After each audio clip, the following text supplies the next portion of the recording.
رمضان کے مہینے میں، تو اگر وہ روزہ نہیں رکھتا ہے تو اس میں کوئی حرج نہیں ہے، بعد میں ان روزوں کی قضا کر لے۔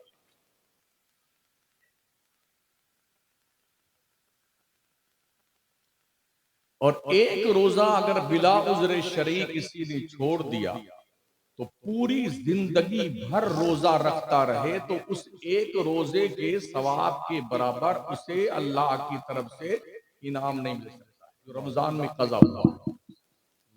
کتنے ایسے لوگ ہیں جو کم سے کم 1.5 کنٹل کے ہیں مگر مردود روزہ نہیں رکھتے۔ ان کو کہا جائے تو بولے ہمارے گھر میں کیا چاول دال نہیں ہے، ہم کیوں جائیں بھوکے مرنے کے لیے؟ جس رب نے دال چاول دیا ہے نا وہ چھیننا بھی جانتا ہے۔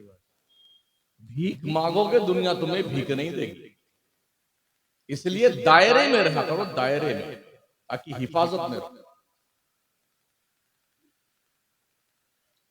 روزہ دراصل انسان کے جسم کی زکوٰۃ ہے، جیسے مال کی زکوٰۃ نکالنے سے مال پاک ہوتا ہے، ایسا روزہ رکھنے سے انسان کا جسم پاک ہوتا ہے۔ جس کسی شخص نے ایک دن کا روزہ رکھا تو اسے جہنم سے اتنی دور کر دیا جائے گا جتنی دور ایک کوا کا بچے سے اڑنا شروع کیا، میکسیمم اڑتا رہا، اڑتے اڑتے جتنی دور جا کر کے اخیر عمر میں مرے گا، جہنم سے اس روزہ دار کو اتنی دور کر دیا جائے گا، ایک روزہ جس نے رکھا۔ ایک اور حدیث شریف میں اللہ کے نبی علیہ السلام کا فرمان موجود ہے، جتنی مسافت زمین سے پہلے آسمان کے بیچ میں ہے اتنا دور کر دیا جائے گا روزہ دار کو جہنم سے۔ تو یہ روزہ بھی ہم پر فرض کیا گیا ہے، لیکن اس میں کنڈیشن یہ ہے کہ اگر آپ بیمار ہیں، کوئی عورت بچہ کو دودھ پلاتی ہے اور اسے یقین ہے کہ اگر ہم بچے کو دودھ پلائیں گے روزہ رکھ کر کے تو دودھ کم ہو جائے گا، یا بچہ بھوکا پیاسا رہے گا، یا بچے کو تکلیف پہنچے گی، اور ہم بھوکے پیاسے روزہ رکھیں گے تو ہمیں بھی تکلیف پہنچے گی، تو اللہ تبارک و تعالیٰ اور اس کے پیغمبر نے اس عورت کو مہلت دی ہے کہ بچوں کو دودھ پلاؤ، روزہ نہ رکھو، لیکن جب یہ دن گزر جائیں تو جتنے روزے تم نے چھوڑے ہیں اتنے روزے کی قضا کرو۔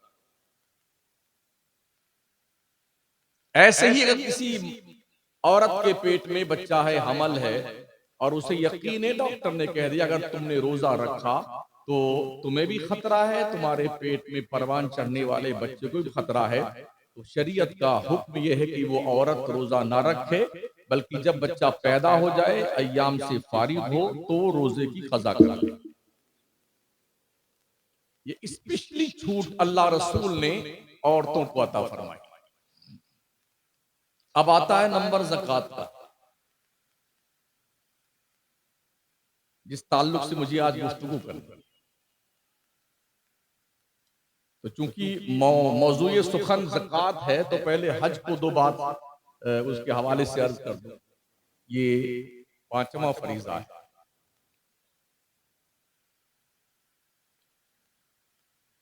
صاحب استطاعت مسلمان پر زندگی میں ایک مرتبہ حج فرض ہے، 4 پارے میں اس کا ذکر موجود ہے۔